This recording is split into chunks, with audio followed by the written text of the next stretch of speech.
Meeting is being recorded. Hello everyone, once again आप सभी का स्वागत है हमारे यूट्यूब चैनल पे। लास्ट वीडियो में हमने employee payroll management system project को बनाया था और उसमें हमने देखा था कि एम्प्लॉय का डेटा हम किस तरह से इंसर्ट कर सकते हैं। ओके, तो आज के वीडियो में हम देखने वाले कि एम्प्लॉय का डेटा हम किस तरह से रिट्राइव कर सकते हैं। ओके, तो ये जो हमने फर्स्ट टास्क दिया था ये हमारा कंप्लीट हो चुका है। ओके, तो अब हम नेक्स्ट टास्क पे बढ़ने वाले हैं जो कि हमारा है व्यू एम्प्लॉय, यानी कि हम पूरा एम्प्लॉय का डेटा रिट्राइव करने वाले हैं। ओके, तो हम शुरुआत करते हैं। ठीक है, तो हमने इस केस के लिए केस 2 बनाई थी जिसके अंदर हमने get all employee data employee की एक मेथड बनाई थी। तो ओके, उसके इम्प्लीमेंटेशन पे चलते हैं। ठीक है, इम्प्लीमेंटेशन पे आप अगर आपको डायरेक्टली जाना हो तो क्या करना है, आपको कर्सर लाना है इस मेथड के ऊपर, साथ ही साथ कंट्रोल को प्रेस करना है और उसके बाद एक आपको एरो दिखाई देगा, उसके अंदर आप ओपन इम्प्लीमेंटेशन को क्लिक करेंगे उसके ऊपर, तो आप मेथड के अंदर ऑटोमेटिकली इंसर्ट हो जाएंगे। ओके, तो आज हमें एम्प्लॉय का डेटा गेट करवाना है, तो उसके लिए हम सिंपली क्वेरी लिख लेंगे, string query equals to. Okay, यहाँ पे हमें जेडीबीसी के अंदर क्वेरी लिखनी होती है तो हम क्वेरी लिखेंगे। ओके, तो हमारी क्वेरी क्या जाने वाली है, सिलेक्ट स्टार फ्रॉम। ओके, हमें पूरा के पूरा डेटा चाहिए स्टार फ्रॉम एम्प्लॉय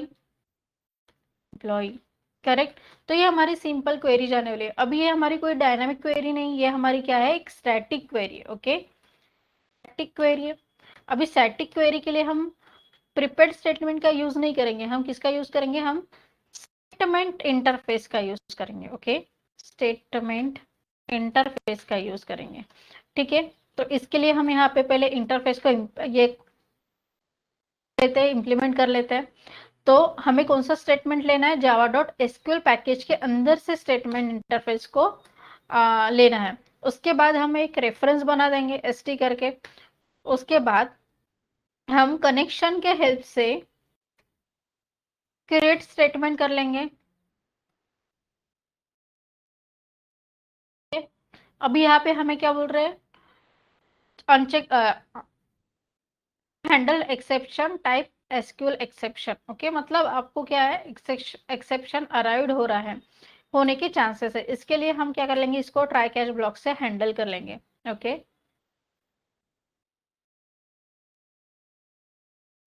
कैच। ठीक है, कौन से टाइप का आने वाला है, हमें एसक्यूएल एक्सेप्शन आने के चांसेस है। ओके, तो उसको ले लेते हैं, अभी स्पेसिफाई कर लेते हैं थोड़ा सा। उसके बाद ई डॉट प्रिंट स्ट्रेस करेंगे हम। ठीक है, अब हमने स्टेटमेंट क्रिएट कर लिया। उसके बाद क्या करेंगे, रिजल्ट के हेल्प से। ओके, कौन सा लेना है, कौन से पैकेज से लेंगे आप, देखो ऊपर जावा डॉट एसक्यूएल पैकेज से लेंगे। ओके, रिजल्ट सेट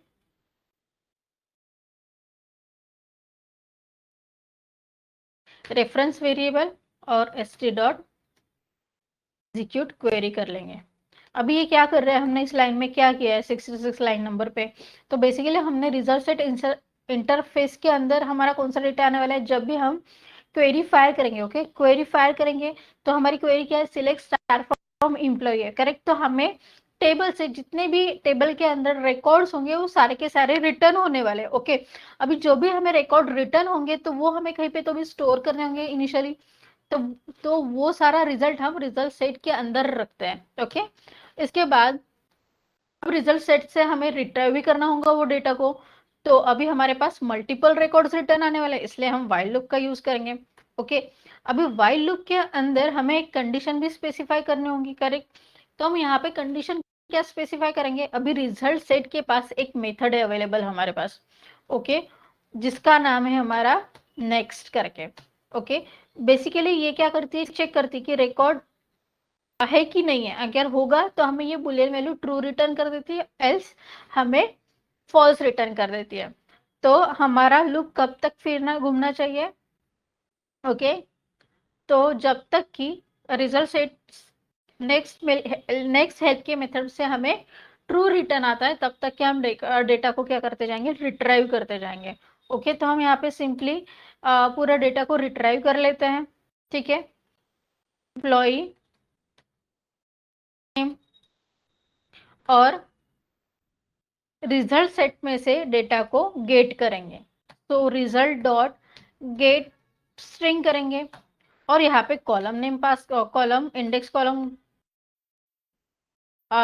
पास कर देंगे। उसके बाद एम्प्लॉई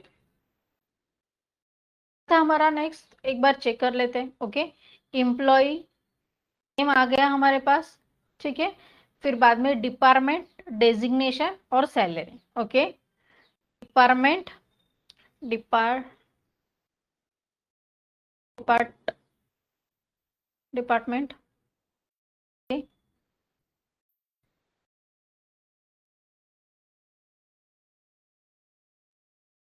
रिजल्ट डॉट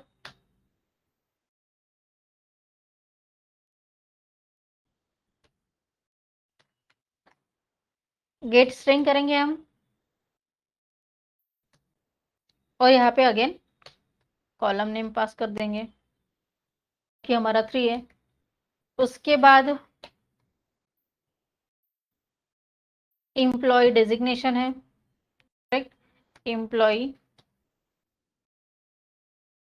डेजिग्नेशन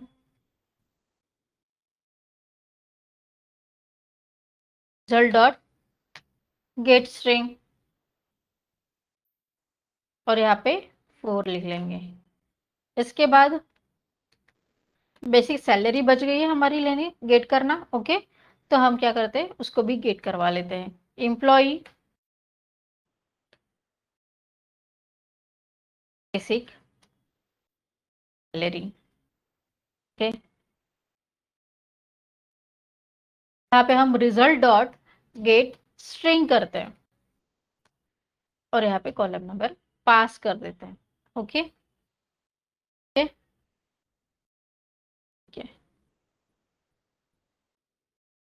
यही हमारा सिंपल कोड होगा डेटा को रिट्राइव करने के लिए। ओके, एम्प्लॉय का डेटा रिट्राइव करने के लिए यही सिंपल हमारा कोड जाने वाला है, इतना ही हमें करना है। ओके, तो हम क्या करते हैं, एक बार कोड को रन कर लेते हैं। ठीक है, यहाँ पे एक मैं और मैसेज भी दे देती हूँ।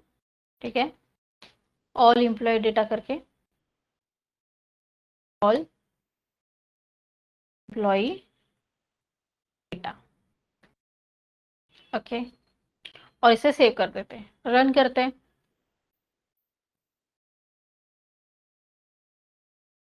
आई थिंक हमारे पास एक ही रिकॉर्ड है। ओके, तो हम क्या करते हैं, एक दो रिकॉर्ड और ऐड कर लेते हैं। जैसे कि यहाँ पे आदित्य नाम देते हैं, दूसरा डिपार्टमेंट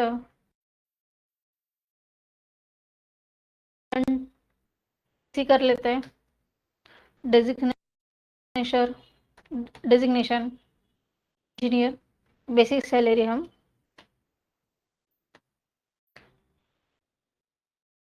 16,000 कर लेते हैं। तो अभी हमारे टेबल में 2 रिकॉर्ड्स है, तो हम क्या करते हैं, सेकेंड ऑप्शन को ऐड करके सेट करवाते हैं। तो हमें पुराना जो रिकॉर्ड था वो भी रिटर्न होना चाहिए और साथ ही साथ में हमें आदित्य के भी डेटा रिटर्न होना चाहिए। तो हमें रचना और आदित्य दोनों भी रिकॉर्ड रिटर्न मिल रहा है। ओके, इसे थोड़ा सा और अच्छे से डिजाइन कर लेते हैं ताकि स्पेसिफाई हो सके। तो यहाँ पे हम एक सिंपल डैश दे देते हैं जिससे कि हमें डिफरेंस मिल जाएगा।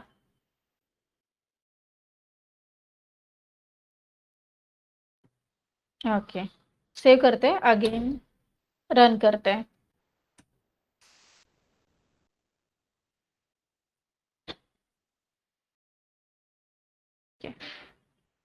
देखो, कि हमें रचना का भी डेटा मिल गया है और साथ ही साथ आदित्य का भी डेटा मिल चुका है। ओके, आज के वीडियो में हमने क्या देखा कि ऑल एम्प्लॉय का डेटा हम किस तरह से गेट कर सकते हैं। ओके, तो आज के लिए इतना ही रखते हैं।